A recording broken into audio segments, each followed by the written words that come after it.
وعلى آله وأصحابه وأولياء أمته أجمعين أما بعد فأعوذ بالله من الشيطان الرجيم بسم الله الرحمن الرحيم إنا أنزلناه في ليلة القدر وما أدراك ما ليلة القدر صدق الله مولانا العظيم وصدق رسوله النبي الأمين المتين الكريم ونحن على ذلك لمن الشاهدين والشاكرين والحمد لله رب العالمين. آئیے ہمراہ سب سے پہلے طریقہ اہل سنت والجماعت کے مطابق میں جس آیت کریمہ کو تلاوت کرنے کا شرف حاصل کیا ہے اس پر میں کچھ گفتگو کروں. اس سے پہلے ہمراہ سب سے پہلے ہم سب کے آقا حضور تاجدار عرب و عجم فخر آدم و بنی و آدم احمد مجتبی جناب محمد صلی اللہ علیہ وسلم کی بارگاہ میں تمام حضرات جی لگا کر عقیدت و محبت کے ساتھ ایک مرتبہ نذرانے درود پاک پیش کریں. پڑھیں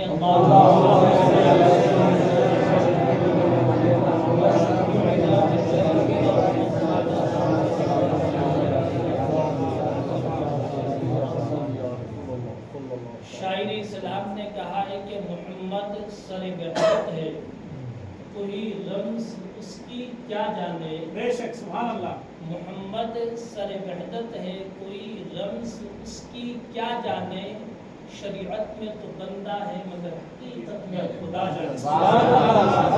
شریعت میں تو بندہ ہے مگر حقیقت میں خدا جانے. اب آپ یہاں سے اندازہ کرو کہ میری تمہاری انگلی کے اشارے سے چاند بن نہیں آتا اور مصطفیٰ کی انگلی کے اشارے سے چاند کے بھی مصطفیٰ کی انگلی سے عصر کا وقت جو مغرب قریب ہونے والا تھا وہ وقت بھی میرے مصطفیٰ کی انگلی کے اشارے سے وقت اثر آ جاتا ہے. شاعر نے کہا کہ بڑی پیاری بات تمام جو ہے قرآن و حدیث کی روشنی میں اس اشعار میں شاعر اسلام نے بیان کیا. اس پر گفتگو کی جائے تو کافی کثیر و طویل بن جائے گی لیکن میں اسی آیت کریمہ کی طرف آ رہا ہوں جو میں نے آپ کے سامنے بیان کی ہے. اللہ کا قرآن فرماتا ہے انا انزلناہ فی لیلۃ القدر. بے شک ہم نے قرآن پاک کو شب قدر میں نازل کیا. سبحان اللہ سبحان اللہ. وما ادراک ما لیلۃ القدر. بے شک اس کا آگے ترجمہ کیا ہے کہ تم معلوم نہیں ہے کہ ہم نے شب قدر کو 1000 مہینوں سے زیادہ افضلیت عطا فرمائی. کیوں؟ دیکھیے کہ یہ کرم ہے پیارے نبی صلی اللہ علیہ وسلم کا. اس کی وجہ خاص یہ کہ حضور سے پہلے کتنے نبی ہیں اور کتنے نبیوں کی امتیں ہیں. یہاں تک کہ آپ تاریخ کا مطالعہ کرو حدیثوں میں پڑھو تو پتہ چلے گا کہ دیگر نبیوں کی امتوں کی عمریں جو ہیں خدا نے کسی کی 400 سال کی دی تھی, کسی کو 500 سال کی دی تھی, 500 سال کی دی تھی. لیکن حضرات محترم 400 سال 500 سال ہزاروں بس کے ساتھ جو ہے ان کی عبادتیں بھی موجود تھی. اللہ تبارک و تعالیٰ کا کرم ہوا, میرے رب نے محبوب کے اوپر کرم فرمایا,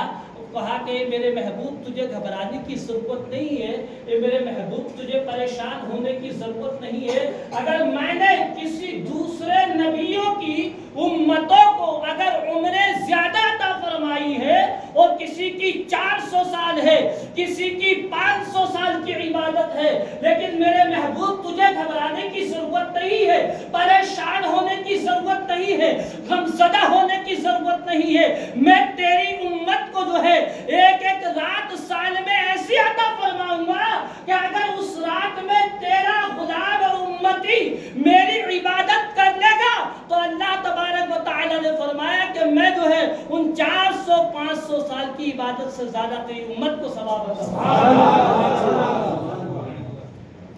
یہ کرم ہے میرے محبوب کا. میرے محبوب کی ہم سب کے اوپر نظر عطا ہے. تو دیکھیے ہماری عمریں جتنی کم ہوتی ہیں 40 50 سال 60 سال 70 سال یا حد ہے 100 سال 110 کو ہی ملے گا تو ملے گا، ورنہ اس کے بعد وہ بھی نہیں ملے گا۔ لیکن اتنی کم عمر میں اگر میرے محبوب کا غلام ان مقدس رات کو پا لے اور پانے کے بعد رب کی عبادت کرنے تو اللہ 1000 مہینوں کا ثواب عطا فرمائے۔ بڑی مقدس رات ہے، اللہ تبارک و تعالی نے اس رات میں قرآن مجید کو نازل کیا، اور الحمدللہ ہر سال کی طرح آج پوری دنیا میں جو ہے قرآن مجید کو تراویح کی شکل میں جو ہے تلاوت کیا جاتا ہے، اس کو پڑھا جاتا ہے، اس کو سنا جاتا ہے۔ لیکن اس کا سننا، اس کا پڑھنا کوئی معمولی عبادت نہیں ہے۔ حضرت عثمان غنی اس کے راوی ہیں، وہ فرماتے ہیں کہ اگر رمضان المقدس میں کسی نے قرآن مجید کو اپنے کسی حفاظ کے پیچھے سنا تو جس طریقے سے پڑھنے والے کو ثواب ملتا ہے، اور عقیدت و خلوص کے ساتھ اگر تراویح کی شکل میں جو ہے اگر مومن بندہ قرآن کی تلاوت کو سنے گا تو اللہ اس کو اتنے ہی ثواب عطا فرمائے گا کہ جتنا پڑھنے والے کو ثواب۔ یہ شان ہے قرآن مجید والفرقان الحمید کی۔ اب آپ آگے بڑھو کہ قرآن کا معجزہ کیا ہے، قرآن کی شان کیا ہے۔ آپ اٹھا کر کے دیکھو کہ دنیا کے اندر کتنا علم ہوگا، دنیا کے اندر آپ جو دیکھا ہوگا آپ نے کہ آپ کے بچے جو ہے حضرات محترم دنیا کی جب تعلیم پڑھتے ہیں یا دنیا کے اندر کوئی ڈگری حاصل کرتے ہیں تو آپ نے دیکھا ہوگا اپنی ماتھے کی آنکھوں سے کہ ہمارا بچہ اگر اسکول میں پڑھنے کے لیے جاتا ہے تو اس کے ساتھ میں جو ہے بیگ ہوتا ہے، اور بیگ کے اندر جو ہے کتابیں ہوتی ہیں دنیا کی تعلیم کی۔ پھر وہی بچہ ہمارا جو ہے انہی کتابوں کو جو ہے پیچھے لاد کر کے جو ہے یا تو کالج کی طرف جائے گا یا اسکول کی طرف جائے گا۔ لیکن یہ قرآن کا معجزہ ہے کہ اگر ہمارا بچہ 10 سال کا ہو یا 15 سال کا ہو تو اس قرآن کو جب پڑھنے کے لیے جائے گا تو اس کو پیچھے لٹکا کر کے نہیں جاتا ہے، سینے سے لگا کر کے جاتا ہے، تو پتہ چلتا ہے کہ دنیا میں احساس کرا دیتا ہے یہ قرآن کا معجزہ ہے کہ اے لوگوں جس طریقے سے قرآن کو سیکھنے کے لیے تم سینے سے لگا کر آگے چلو گے، اسی لیے میدان محشر میں قرآن تمہاری شفاعت کرتے ہوئے آگے نظر قرآن ہم سینے سے لگا کر کے اپنے بچوں کو بھیجتے ہیں، پیچھے نہیں لٹکاتے۔ اگر پیچھے نہیں ہے تو فوراً روک دیا جاتا ہے کہ بیٹا قرآن کی بے حرمتی ہوتی ہے، بیٹا قرآن پیچھے مت کرو بلکہ سینے سے لگا کر کے جاؤ۔ مقصد یہ ہے میرے بھائی قرآن سے اپنا رشتہ بہت مضبوط کرو۔ قرآن بہت بڑا معجزہ ہے، مصطفیٰ جان رحمت صلی اللہ علیہ وسلم پر خدا وحدہ لا شریک نے اس قرآن پاک کو نازل کیا ہے۔ یہی وہ قرآن مجید والفرقان الحمید ہے کہ حضرات محترم اس کی تلاوتیں سن کر جنہیں کتنے کفار بادشاہ نے جو ہے اسلام کو قبول کر لیا ہے۔ ایک تاریخ کے حوالے سے میں آپ کو بتاتا ہوں کہ حضرات محترم حضرت عثمان غنی رضی اللہ تعالیٰ عنہ کی دوران خلافت کا وقت تھا کہ آپ نے جب ایک مرتبہ مکہ شریف کے اندر کفاروں نے ان کے ساتھ جب ظلم و ستم کیا تو آپ نے جو ہے مکہ شریف سے ہجرت کی، اور ہجرت کا جو شہر تھا اس شہر کا نام شاہ حبش نام سے شہر تھا، لیکن جو شہر تھا اس شہر کا جو بادشاہ تھا وہ بھی اسلام کا دشمن تھا، شریعت مصطفیٰ کا غدار تھا، قرآن مجید والفرقان الحمید سے دشمنی رکھنے والا تھا۔ حضرت عثمان غنی رضی اللہ تعالیٰ عنہ نے مکہ شریف سے جو ہے شاہ حبش کی طرف جب ہجرت کی تو مکہ شریف کو کفاروں نے جو ہے شاہ حبش کا جو بادشاہ تھا اس کی طرف خطوط لکھا، کہا کہ مکہ کی سرزمین سے کچھ اسلام کے چاہنے والوں نے اس مکہ کو چھوڑ کر تمہارے شہر میں داخل ہو گئے ہیں، تم جو ہے ان کو اپنے حوالے کرو اور اسلام کی تبلیغ ان کو آگے مت کرنے دو اور مذہب دین و اسلام کو ان کو آگے مت بڑھانے دو۔ تو حضرت عثمان غنی رضی اللہ تعالیٰ عنہ کے ساتھ حضرت جعفر طیار رضی اللہ تعالیٰ عنہ موجود تھے۔ جب شاہ حبش بادشاہ کے قریب جو ہے جب عثمان غنی اور حضرت جعفر طیار کو بلایا گیا تو یہی قرآن کا معجزہ تھا، یہی قرآن کی شان تھی۔ حضرت جعفر طیار سے جب اس شاہ حبش کے بادشاہ نے کافر نے پوچھا کہ تم قرآن کی تعلیم کے والے ہو یا تم محمد عربی کا کلمہ پڑھنے والے ہو، تو انہوں نے شان و شوکت کے ساتھ کہا کہ میرے اسلام میں ہمارے دین میں جھوٹ بولنا نہیں آیا ہے، لعنت اللہ علی الکاذبین، کہا کہ اگر تم مجھ سے پوچھ رہا ہے تو سن، ہم قرآن کی تعلیم والے ہیں، ہم شریعت مصطفیٰ کے چاہنے والے ہیں، ہم دین و اسلام کا کلمہ پڑھنے والے ہیں۔ اسی طریقے سے جعفر طیار نے جو ہے شاہ حبش بادشاہ کے سامنے جو ہے آنکھوں میں آنکھیں ڈال کر کے جو ہے جب گفتگو کی تو اس بادشاہ نے کہا، اے محمد عربی کے غلاموں، آخر جس کتاب کا تم ذکر کر رہے ہو، جس قرآن کا تم ذکر کر رہے ہو، آخر اس قرآن کی کوئی آیت یا کوئی سورت ہمیں پڑھ کر کے سنا دو۔ تو اللہ کی عزت کی قسم مسلمانوں، تاریخ آج بھی شاہد ہے، حضرت جعفر طیار نے جو ہے جب سورہ مریم کی تلاوت کی تو اس بادشاہ کے قدموں کے نیچے کب کفاہٹ پیدا ہو گئی اور کہنے لگا کہ جعفر طیار سن، جب قرآن کی شان ایسی ہے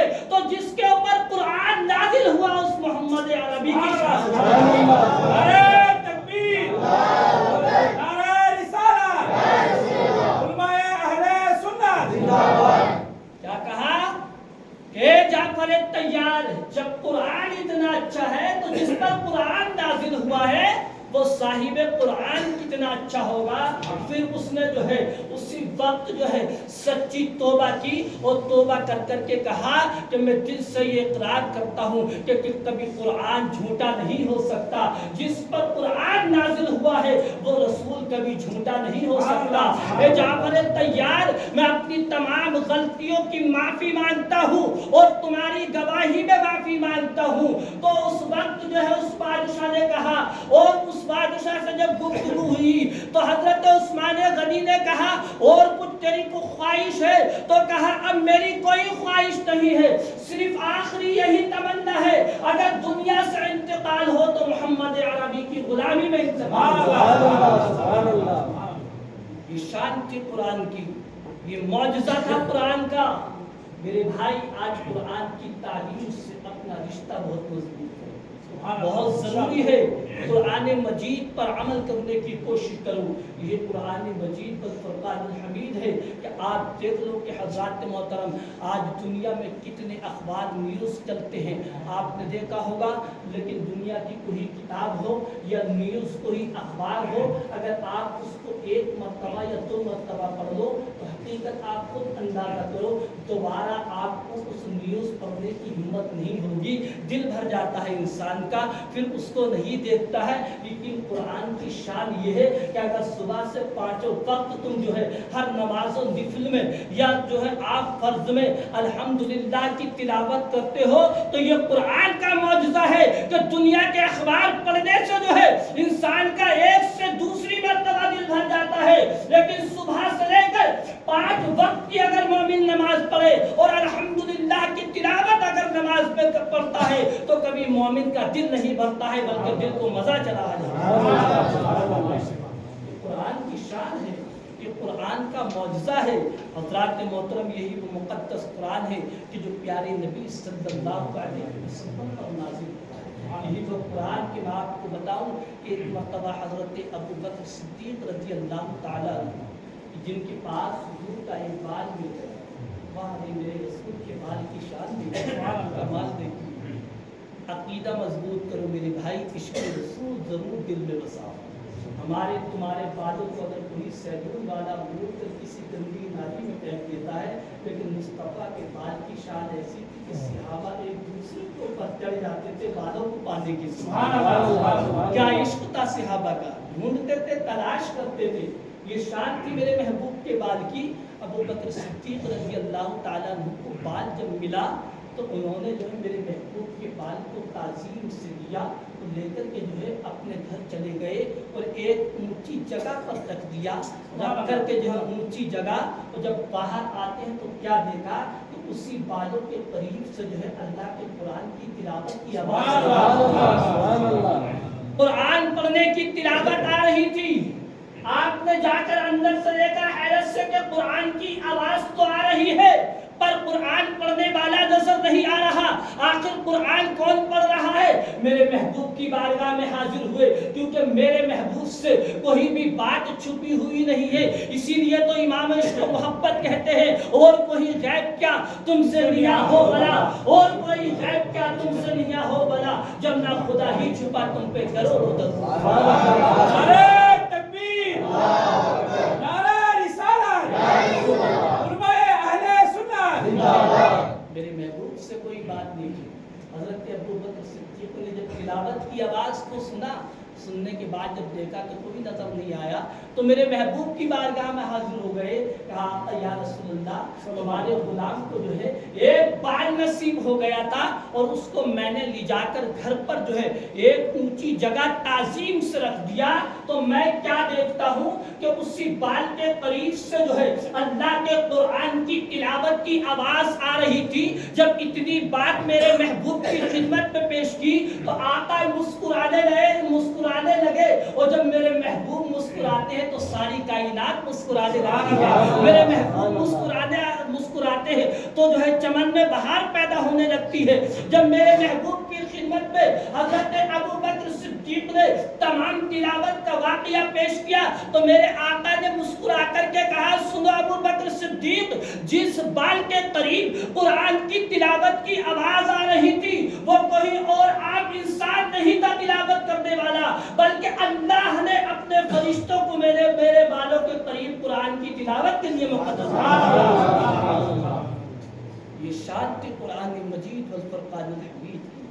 حضرات محترم، قرآن مجید والفرقان الحمید جو ہے ہمارے لیے بہت بڑی انمول دولت۔ اللہ کے رسول صلی اللہ علیہ وسلم کا ہم سب کے اوپر بہت بڑا احسان ہے کہ رب کا لاکھ کروڑوں احسان ہے کہ اللہ تبارک و تعالی نے ہم سب کو جو ہے پیارے نبی صلی اللہ علیہ وسلم کی امت میں ہم اور آپ کو جو پیدا کیا۔ یہ بہت بڑا احسان ہے کہ حضرات محترم، لیکن یہ مقدس راتیں انسان کے لیے آتی ہے تو اسی لیے آتی ہے کہ تاکہ بندہ جو ہے سچی توبہ کر لے اور اللہ کے حضور میں جو ہے معافی تلافی کر لے، اور معافی تلافی ہو جائے تو آپ سوچو میرے بھائی، اور انسان کا جو ہے گناہوں سے اگر کوئی آنسو نکل جاتا ہے یا کوئی جو ہے انسان کا شرمندگی سے جو ہے اللہ کی بارگاہ میں خوف سے جو ہے اگر سچی توبہ کر کے آنسو اگر اس کی آنکھ سے نکل جاتا ہے تو اس آنکھ کے آنسو کو جو ہے کوئی معمولی چیز مت سمجھنا۔ میرے مصطفیٰ کا فرمان ہے التائب الذنبی کمن لا ذنب ہو، اگر کوئی بندہ مومن جو ہے سچے دل سے توبہ کر لیتا ہے اور اس کی آنکھ سے آنسو نکل جاتا ہے تو اللہ اس کے گناہوں کو ایسے معاف فرما دیتا ہے کہ جیسے وہ بندہ بھی اپنی ماں کے شکم سے بھی پیدا ہوا۔ یہ راتیں ہمارے اور آپ کے لیے اسی لیے ہوتی ہے تاکہ ہم جو ہے اپنے گناہوں کو جو ہے سامنے رکھ کر اللہ کی بارگاہ میں جو ہے معافی تلافی مانگیں۔ لیکن میرے بھائی، آج مسلمان ہم اور آپ جو ہے بہت غفلت میں پڑ گئے۔ کوئی سوچتا ہے کہ شاید کسی کی زندگی 10 یا 20 سال کی ہو گئی ہے، کوئی سوچتا ہے کہ کسی کی زندگی یا عمر 30 یا 40 سال کی ہو گئی ہے، تو کوئی انسان دوسروں سے کہتا ہے کہ دیکھو اس کی عمر 40 سال کی ہو گئی ہے، اس کی عمر 20 سال کی ہو گئی ہے۔ میرے بھائی سنو، انسان کی عمر 20 سال یا 30 سال کی جو ہو جاتی ہے، آپ یہ مت سوچو عمر زیادہ ہو گئی ہے، بلکہ یہ سوچو کہ اس کی عمر ختم ہو گئی ہے، اس کی عمر کم ہو گئی ہے۔ اللہ تبارک و تعالی ہی جانتا ہے کہ خدا نے کس کی زندگی کتنی لکھی ہے۔ اگر انسان جو ہے 10 یا 20 یا 30 سال جیا تو سوچو کہ اس کے زندگی کے ختم ہو گئے ہیں، کم ہو گئے ہیں۔ جب آپ کو اس چیز کی خبر ہے اور معلوم ہے کہ ہمیں کچھ علم نہیں ہے کہ ہماری موت کب آئے گی اور کب ہم دنیا سے رخصت ہو جائیں گے، تو میرے بھائی آنے والا سال کسی کو کوئی علم نہیں ہے، کوئی پوری گارنٹی سے نہیں بتا سکتا کہ کس کو کون سا سال آنے والا نصیب ہو، کس کو کون سی شب قدر نصیب ہو، کوئی علم نہیں ہے اس چیز کا۔ اور انسان اس چیز کو جانتا ہے تو تم تم جو ہے اپنی زندگی جو ہے دنیا کی غفلت میں مت گزارو، دنیا ہی کو سب کچھ مت سمجھو، یاد رکھو اپنی زندگی گزارنی ہے تو اللہ تبارک و تعالیٰ کے فرمان پر گزارو اور محبت عشق رسول میں اپنی زندگی کو گزارو۔ اور جو محبت عشق رسول میں جس مومن کی زندگی گزرتی ہے تو آپ کو معلوم ہوگا کہ جب دنیا سے اس کا انتقال ہوتا ہے تو دنیا زمانے والے یہی کہتے ہیں کہ دیکھو عاشق رسول کا جنازہ جا رہا ہے، مصطفیٰ کے غلام کا جنازہ جا رہا ہے، کہ جب اس مومن کو قبر میں رکھا جاتا ہے تو دنیا والے عاشق کا جنازہ کہہ کر کے پکارتے ہیں، لیکن اللہ کے فرشتے کہتے ہیں کہ دیکھو جنت کا حقدار آ رہا ہے۔ یہ شان ہوتی ہے جب عشق رسول میں کوئی زندگی گزارتا ہے۔ یہی قرآن مجید والفرقان الحمید ہے کہ جس سے جو ہے اپنا تعلق مضبوط کیا صحابہ کرام نے تو وہ زمانے میں ممتاز ہو گئے، صحابہ نے اسی قرآن سے جو ہے اپنا رشتہ مضبوط کیا، مصطفیٰ جان رحمت صلی اللہ علیہ وسلم سے جو ہے غلاموں نے اپنا رشتہ مضبوط کیا، تو آج دنیا اس زمانہ جو ہے ان کو عاشق رسول کہہ کر کے پکار رہی ہے، دنیا زمانہ ان کا جو ہے نام لے کر کے جو ہے ادب و تعظیم سے یاد کرتی ہے۔ میرے بھائی اللہ کا قرآن ایسی انمول دولت ہے اور ایسی عظیم دولت ہے، میں آپ کو چند باتیں اور بتا دوں کہ حضرات محترم بروز محشر کا میدان ہوگا، قیامت کا میدان ہوگا، لیکن اللہ تبارک و تعالی جتنا رحیم ہے جتنا کریم ہے تو اللہ کی پکڑ اتنی سخت ہے۔ اللہ کا قرآن فرماتا ہے ان بطش ربک لشدید، بے شک اللہ کی پکڑ بڑی سخت پکڑ ہے، سبحان اللہ، بہت سخت پکڑ ہے۔ روایتوں میں حدیثوں میں پڑھا جاتا ہے کہ روز محشر میں جب حساب و کتاب ہوگا تو سب سے بڑی بات تو یہ ہے مومن کے لیے کہ روز محشر کے میدان میں اللہ تبارک و تعالیٰ کا دیدار ہوگا۔ کتنی بڑی نعمت ہے کہ میرے رب کا دیدار ہوگا مومن کو، کیونکہ آج تک میرے محبوب کے سوا کسی نبی نے خدا کو نہیں دیکھا، صرف اگر دیکھا ہے تو وہ ذات مصطفیٰ ہے، میرے رسول کی ذات ہے کہ اللہ تبارک و تعالیٰ کو دیکھا ہے۔ لیکن روز محشر کے میدان میں آج دنیا ہمارے لیے ایک جو ہے اعمال اور اچھی عمل کرنے کی کھیتی ہے، اگر انسان دنیا کے اندر اچھی عمل کر لے گا تو میرے بھائی یاد رکھ کوئی اچھے عمل کی جزا انتقال کے بعد وہ پائے گا، لیکن روز محشر کا میدان ایسا میدان ہوگا کہ روایتوں میں پڑھا جاتا ہے کہ جب وہاں بندے کا حساب و کتاب لیا جائے گا، جب وہاں پر جو ہے اس کے اعمالوں کو پوچھا جائے گا تو حضرات محترم جو ہے جب بندے کے گناہوں کو ایک شخص ایسا بھی ہوگا کہ جب بندے کے اعمالوں کو تولا جائے گا تو میزان عمل پر جو ہے نیکیوں کو رکھ دیا جائے گا اور گناہوں کو بھی رکھ دیا جائے گا، اس وقت جو ہے حضرات محترم میدان محشر میں جو ہے گناہوں کا پلہ نیچے جھک جائے گا تو اللہ تبارک و تعالیٰ کا حکم ہوگا کہ میرے بندے جا میدان محشر میں جو ہے تجھے میں ایک مہلت یہ دیتا ہوں کہ اگر تجھے کوئی میرا بندہ ایک نیکی دے دے تو اس سے ایک نیکی لے کر کے چلا۔ کیا کہے گا میرا رب کہ ایک نیکی لے کر کے آ، ایک نیکی اگر تجھے میدان محشر میں دے دی تو تجھے جنت پیش کر دوں گا۔ وہی شخص جو ہے میدان محشر میں جو ہے اس وقت بھاگے گا اور بھاگتے بھاگتے جو ہے وہ شخص اپنے والد گرامی کی بارگاہ میں پہنچے گا اور کہے گا کہ ابا حضور میں تمہارا بیٹا ہوں، یاد رکھو کہ اگر مجھے دنیا میں جب کوئی تکلیف ہوتی تھی تو میری تکلیف سے تمہارے دل کو بے چینی ہوتی تھی، آج میں تمہاری خدمت میں حاضر اس لیے ہوا ہوں کہ میری جو ہے جنت میں جانے کے لیے صرف ایک نیکی کی کمی ہے۔ والد گرام جس طریقے سے تم نے جو ہے مجھے دنیا میں میرے لیے شفقت کی تھی اور محبت کی تھی، آج تم مجھے ایک نیکی پیش کر دو تو میدان محشر میں باپ یہ کہے گا کہ بیٹے آج میں تجھے ایک نیکی نہیں دے سکتا، آج میں تجھے ایک بھی نیکی نہیں دے سکتا۔ وہ مایوس ہو کر اپنی والدہ محترمہ کی بارگاہ میں پہنچے گا اور کہے گا کہ امی سنو، میں ہی تمہاری اولاد ہوں. اگر مجھے بچپن میں جو ہے اگر پیشاب بستر پر کر دیتا تھا تو مجھے جو ہے تم سوکھے پہ لٹاتی تھی اور خود گیلے میں لیٹ جاتی تھی, اور میری وجہ سے تمہیں جو ہے اگر کوئی تکلیف ہوتی تھی تو تمہارے دل کو بے چینی بے قراری محسوس ہوتی تھی. سنو میری والدہ, اگر میرے پیر میں کوئی کانٹا لگ جاتا تھا تو اس کے کانٹا لگنے سے جو ہے میرے پیر میں ادھر کانٹا لگتا تھا, ادھر تمہارے دل کو تکلیف پہنچتی تھی. اے امی حضور, میں یہ چاہتا ہوں کہ آج میدان محشر میں صرف جنت میں جانے کے لیے جو ہے مجھے تم ایک نیکی کو پیش کر دو, ایک نیکی مجھے ادھار دے دو. تو ماں بھی اس وقت کہے گی کہ بیٹا میں نے تجھے دنیا میں تو شفقت کی تھی, لیکن میدان محشر میں تجھے کوئی نیکی نہیں دے سکتی, کوئی بھی نیکی نہیں دے سکتی. اللہ کا قرآن فرماتا ہے یوم یفر المرء من اخیہ وأمه وبنيه وصاحبته وبنيه لكل امرئ منهم يومئذ شأن يغنيه, کہ بندہ